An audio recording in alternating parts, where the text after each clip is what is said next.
Assalamualaikum warahmatullahi wabarakatuh.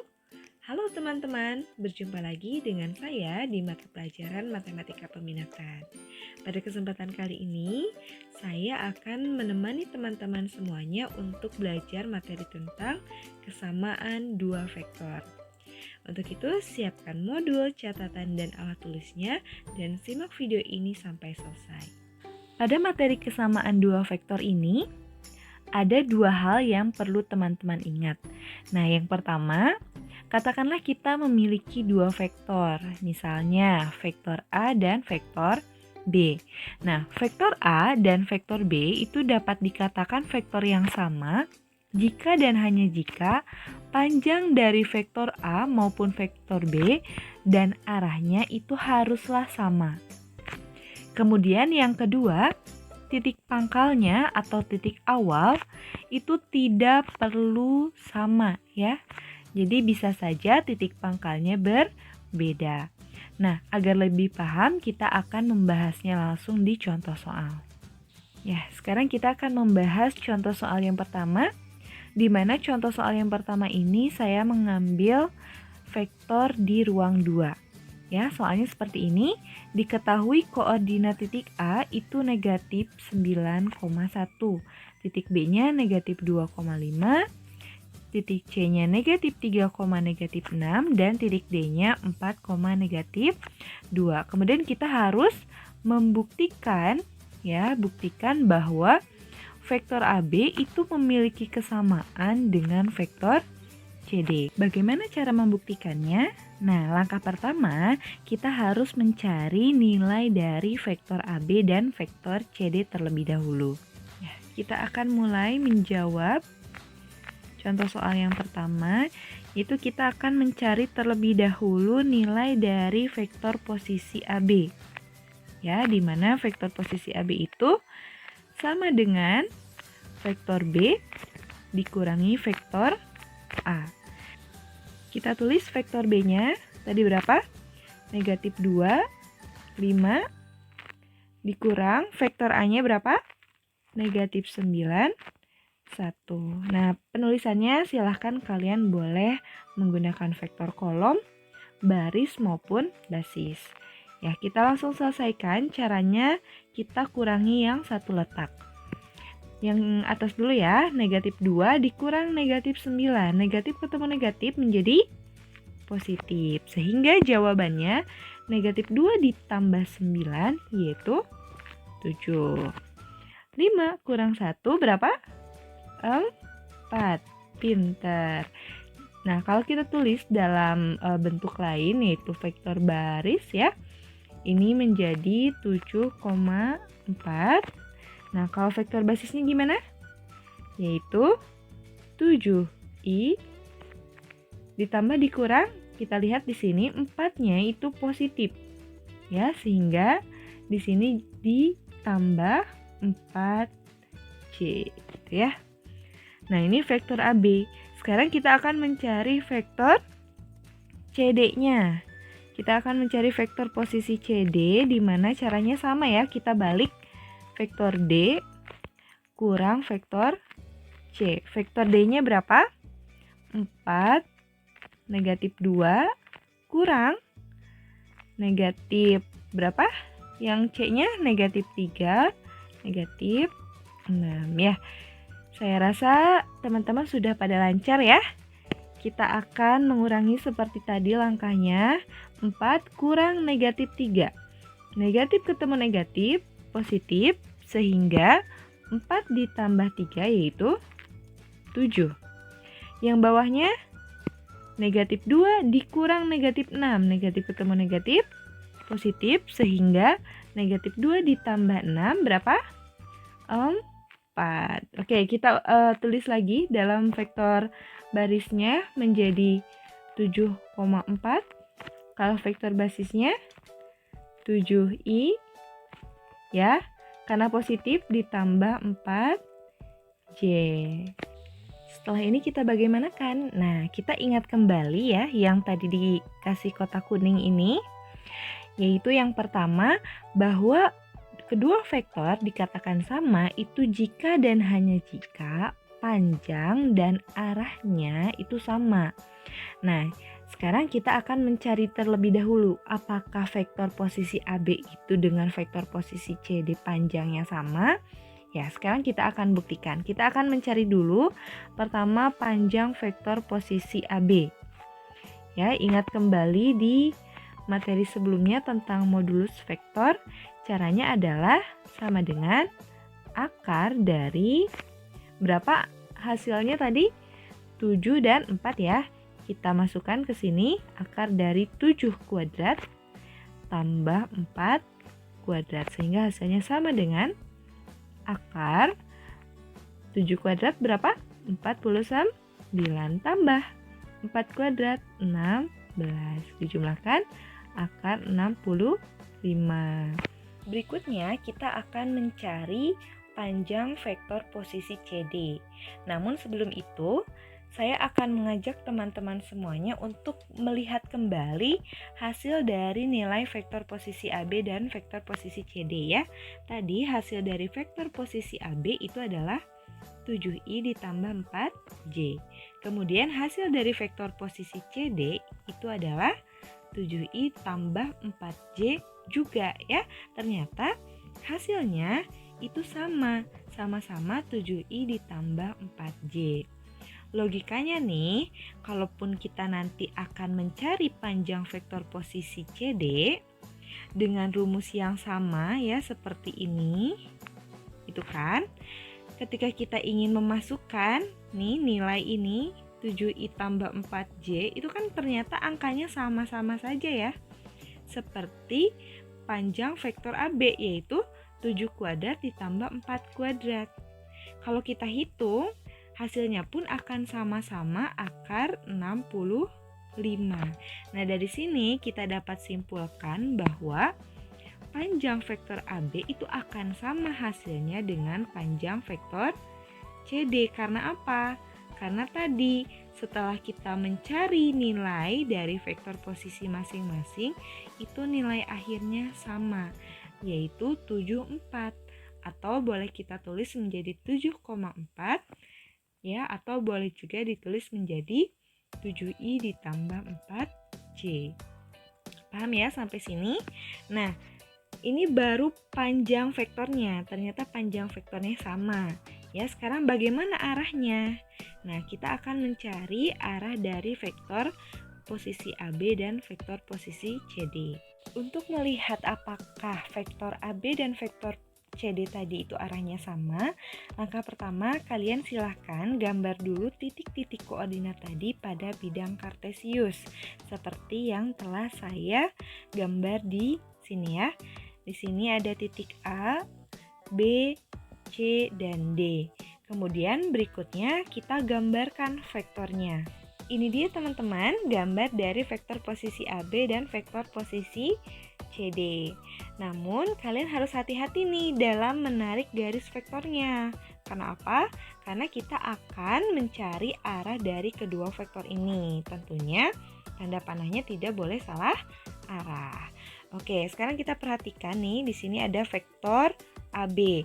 Vektor AB artinya titik pangkal atau titik awalnya itu harus berawal atau berasal dari titik A. Dan titik ujungnya itu ada di titik B ya, sehingga tanda panahnya itu harus berujung atau berakhir di titik B. Bagaimana untuk vektor posisi CD? Ya sama ya, artinya kalau vektor posisi CD itu titik awal atau titik pangkalnya berawal di titik C dan titik ujungnya di titik D, sehingga tanda panahnya berujung atau berakhir di titik D. Sekarang kita perhatikan kedua vektor ini, vektor AB dan vektor CD. Ya, kita perhatikan tanda panahnya. Kalau kita lihat tanda panahnya mengarah ke arah kanan atas, sehingga bisa kita simpulkan di sini vektor posisi AB dan vektor posisi CD itu memiliki arah yang sama. Sehingga dari beberapa analisis barusan kita memperoleh kesimpulan ya. Kita memperoleh kesimpulan.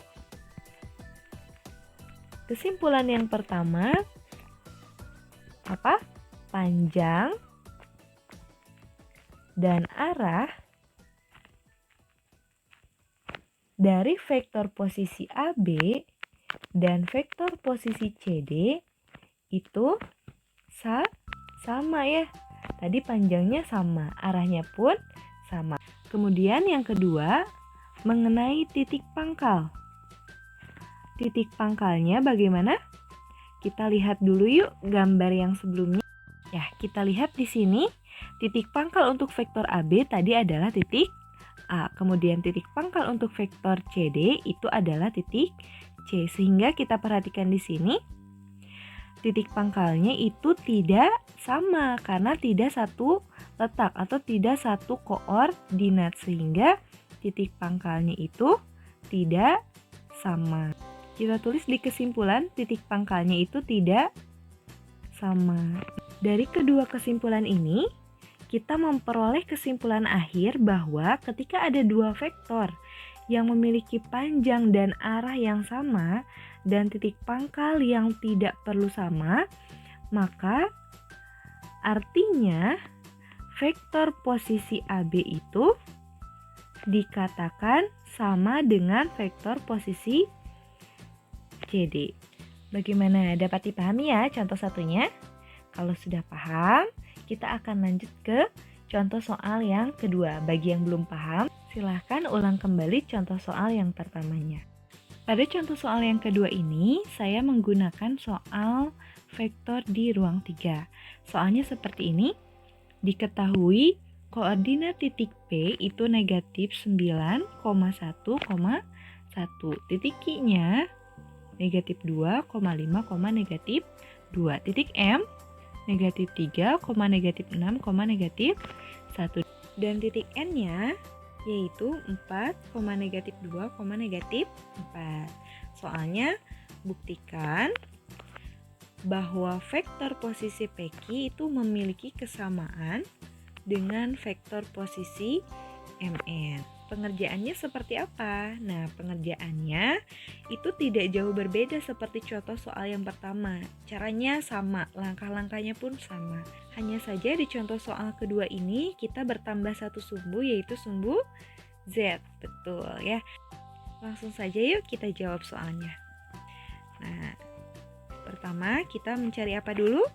Kita akan mencari nilai dari vektor posisi PQ dan vektor posisi MN. Kita cari dulu vektor posisi PQ, artinya vektor Q dikurangi vektor P. Kita tulis vektor Q-nya, cari ya di soal, yaitu negatif 2, 5, negatif 2. Dikurangi vektor P-nya negatif 9, 1, 1. Yuk kita kerjakan ya. Yang atas dulu, negatif 2 dikurang negatif 9. Negatif ketemu negatif positif. Sehingga negatif 2 ditambah 9 yaitu 7. Yang berikutnya, 5 dikurang 1 yaitu 4. Negatif 2 dikurang 1 negatif 3, maaf ya. Inilah hasil dari vektor posisi PQ. Nah, kita bisa juga tulis dalam vektor baris ya. Ini kan masih dalam vektor kolom. Kalau kita tulis dalam vektor baris yaitu 7,4, negatif 3. Vektor basisnya gimana? Kita tulis di bawah aja ya. 7i tambah, karena positif ya 4-nya, 4c dikurang 3k. Nah, bertambah lagi notasinya. Jadi 7i tambah 4c dikurangi 3k. Kemudian kita mencari nilai vektor posisi MN-nya. Vektor posisi MN itu artinya vektor N dikurangi vektor M. Tulis ayo, vektor N-nya berapa? 4, negatif 2, negatif 4. Dikurangi vektor M-nya, negatif 3, negatif 6, negatif 1. Sama dengan Yuk kita kerjakan. 4 dikurang negatif 3. Negatif ketemu negatif, positif. Sehingga 4 ditambah 3 yaitu 7. Kemudian yang tengah. Negatif 2 dikurang negatif 6. Negatif ketemu negatif, positif ya. Jadi negatif 2 ditambah 6 yaitu positif 4. Yang terakhir negatif 4 dikurang negatif 1 nih. Ini sama ini. Jadi negatif ketemu negatif, positif. Negatif 4 ditambah 1 negatif 3. Inilah hasil dari vektor posisi MN. Kita tulis yuk dalam vektor barisnya, yaitu 7,4, negatif 3. Vektor basisnya gimana? 7i tambah, karena positif ya, 4j kurang, karena ini negatif 3 ya, dikurang 3k. Ya, kita perhatikan di sini ya. Ternyata vektor PQ hasilnya 74 negatif 3. Vektor MN pun ternyata 74 negatif 3. Nah, ini sama nih. Kalaulah kalian tadi sudah paham contoh soal yang pertama, ya, tentunya kalau misalkan hasil dari vektor PQ dan vektor MN itu sama, artinya di sini kita sudah memiliki perkiraan gitu. Apakah vektor posisi PQ ini memiliki kesamaan dengan vektor posisi MN? Ya, kita sudah punya setidaknya satu jawaban lah. Walaupun kalian jangan langsung menyimpulkan bahwa si kedua vektor ini sama. Tetap harus dicari dulu apakah arahnya sama, ya. Nah, sekarang kita harus mencari dulu nih sampai akhir. Berikutnya, kita harus mencari apa? Mencari panjang vektor. Ya, kita geser dulu ininya. Kita geser. Kita akan mencari panjang vektor dari kedua vektor posisi ini ya. Kita akan mencari panjang vektornya. Kita cari dulu panjang vektor posisi PQ. Atau kalau kalian tadi sudah paham ya, ketika hasil dari vektor posisi PQ dan MN itu sama, artinya panjang vektornya pun ya sebetulnya itu akan bernilai sama. Karena apa? Karena angka-angkanya itu ya, angka-angka yang ini nih, angka-angka yang ini itu sama ya. Jadi kalau kita masukkan ke rumus panjang vektor itu kan angkanya sama. Artinya hasilnya pasti akan sama. Jadi kita ini bisa langsung saja tulis. Sekaligus kita akan mencari panjang vektor PQ itu akan sama dengan panjang vektor MN. Sama dengan berapa? Akar dari 7 kuadrat tambah 4 kuadrat tambah negatif 3 dikuadratkan. Sama dengan akar dari berapa? 7 kuadrat 49 tambah 4 kuadrat 16. Betul, tambah negatif 3 dikuadratkan 9. 49 tambah 16 berapa? 65. 65 tambah 9 sama dengan akar 74. Sehingga panjang vektor PQ itu sama dengan panjang vektor MN. Nilainya adalah akar 74. Karena panjang vektor dari kedua vektor ini telah kita dapat, berikutnya kita akan mencari arah dari kedua vektor ini. Caranya sama seperti tadi, kita gambarkan terlebih dahulu titik-titik koordinat P, Q, MN pada bidang kartesius. Ini dia teman-teman, gambar dari titik koordinat untuk titik P, Q, MN pada bidang kartesius di ruang 3. Untuk garis yang berwarna merah itu menunjukkan sumbu X, garis yang berwarna hijau itu menunjukkan sumbu Y, dan garis yang berwarna biru menunjukkan sumbu Z. Kalau kita putar, nah titik-titiknya itu akan terlihat seperti ini. Ya, jadi sesuai dengan letaknya. Kalau tadi kan terlihatnya seperti numpuk ya. Kalau kita putar seperti ini, gambarnya itu jadi terlihat titiknya. Ada yang di atas, ada yang di bawah gitu ya. Tergantung titik koordinatnya masing-masing. Sekarang kita akan menggambarkan garis vektornya. Setelah kita tarik garis vektornya, maka kita akan mendapatkan gambar seperti ini ya. Saya sengaja gambarnya dibuat seperti ini ya, posisinya agar terlihat vektor PQ dan vektor MN-nya. Untuk vektor PQ, titik awalnya itu di titik P dan titik akhirnya atau titik ujungnya di titik Q, maka panahnya berujung di titik Q. Kemudian untuk vektor MN, titik awal atau titik pangkalnya di titik M dan titik ujung yaitu di titik N ya, maka panahnya pun berakhir di titik N. Kalau kita perhatikan tanda panahnya itu apakah mengarah ke arah yang sama atau tidak? Bagaimana? Ya, benar. Ternyata vektor PQ dan vektor MN tanda panahnya itu mengarah ke arah yang sama, yaitu ke arah kanan bawah. Sehingga vektor PQ dan vektor MN memiliki arah yang sama. Nah, kalau diputar bentuknya menjadi seperti ini. Jadi terlihat ya ada vektor PQ dan ada vektor MN mengarah ke arah yang sama, dan ini dapat dipastikan panjang vektornya pun sama karena tadi kita telah mencari nilainya. Kemudian titik pangkalnya berbeda. Kalau begitu, sekarang kita akan menyimpulkan jawabannya seperti apa. Baiklah, dari beberapa penyelesaian dan analisis barusan, kita telah mendapatkan kesimpulan. Yang pertama itu adalah panjang